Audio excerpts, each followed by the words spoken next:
Welcome to the TruGrid domain onboarding tutorial. In this tutorial, we will review validating your email domain, deploying TruGrid Sentry, and provisioning end users. The TruGrid onboarding process will verify your company's email domain based on the contact information found in a whois lookup of that domain.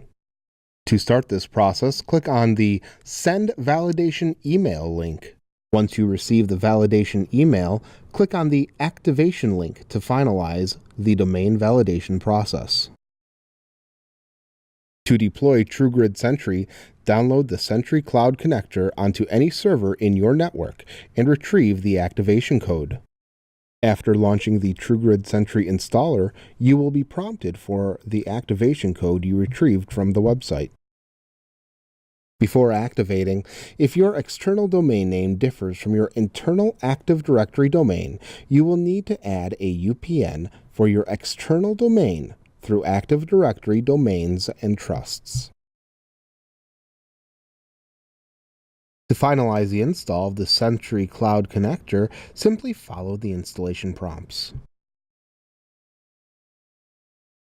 After the TruGrid Sentry Cloud connector successfully installs, an instructional document will open outlining how to provision users and computers for TruGrid within your Active Directory.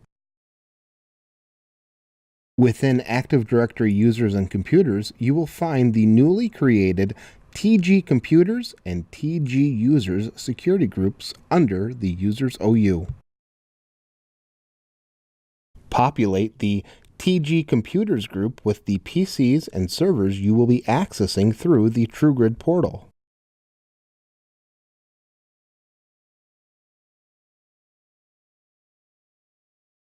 Populate the TG Users group with the users you will provision TruGrid access to.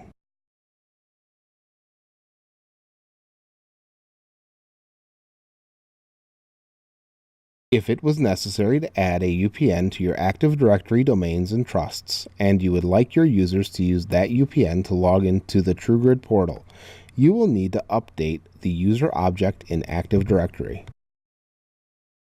Return to the TruGrid portal and refresh the website. You will now see the computers you added to the TG Computers group. To provision your users, within the TruGrid portal, click on Company Management, and then Workspace and User Assignment. You can either create a group granting one or more users access to multiple computers, or assign individual users to computers.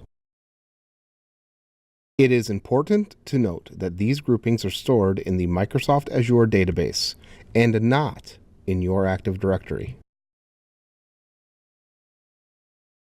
If you don't see your users or computers in the drop-down menus, you can manually initiate a refresh between TruGrid and your Active Directory environment by clicking the AD button in the top right-hand corner of the page.